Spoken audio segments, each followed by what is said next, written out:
দর্শক এ পর্যায়ে হামের প্রকোপ সম্পর্কে জানাতে বগুড়া থেকে সরাসরি যুক্ত হচ্ছেন সহকর্মী ফরহাদুজ্জামান শাহী। ফরহাদ, বগুড়ায় হামের প্রকোপ সম্পর্কে আমাদের জানাবেন, নতুন করে কতজন আক্রান্ত হলো?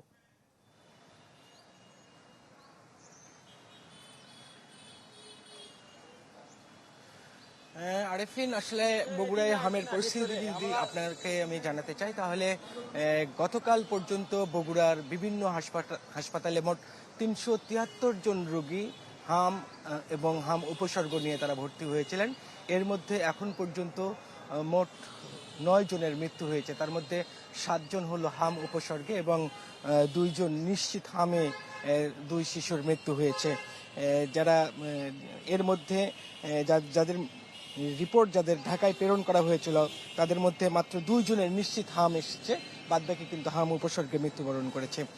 চিকিৎসকরা যেটা বলছেন যে এখন এই মুহূর্তে বগুড়ার বিভিন্ন হাসপাতালে মোট ৫৭ জন রোগী ভর্তি আছে, আর এখন পর্যন্ত ৩০৭ জন রোগী হাম উপসর্গ নিয়ে যারা ভর্তি ছিল তারা কিন্তু সুস্থ হয়ে বাড়ি ফিরেছেন।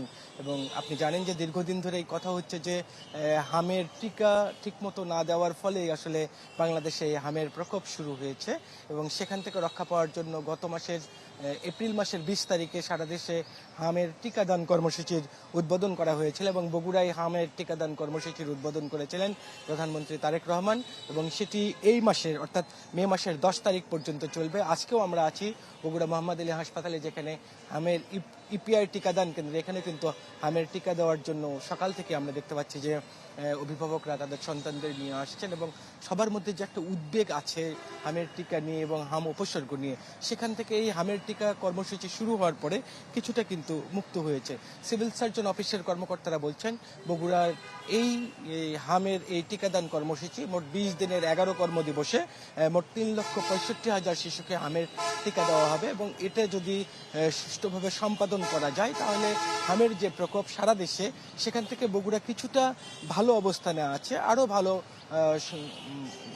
আরো ভালো হবে, এরকমটাই কিন্তু চিকিৎসকরা বলছেন।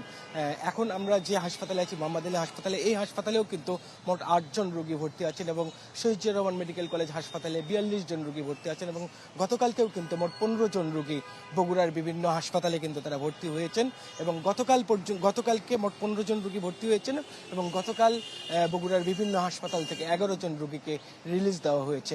অর্থাৎ হাম উপসর্গ নিয়ে যারা ভর্তি হচ্ছেন তাদের অধিকাংশই কিন্তু এরই মধ্যে সুস্থ হয়ে বাড়ি ফিরেছেন, যাতে ভবিষ্যতে হামের এই প্রকোপ যাতে আর না বাড়ে সেজন্য বগুড়ার বিভিন্ন ইপিআই টিকাদান কেন্দ্রগুলোতে হামের টিকাদান কর্মসূচি কিন্তু চালু রয়েছে। আরএফএন। ফরহাদ, আপনাকে ধন্যবাদ। দর্শক, হামের প্রকোপ সম্পর্কে জানাতে বগুড়া থেকে যুক্ত ছিলেন সহকর্মী ফরহাদুজ্জামান শাহী। বেশি বেশি গোল্ড কিনে হাফ গ্রাম গোল্ড বার জিতে নিন প্রতিদিন।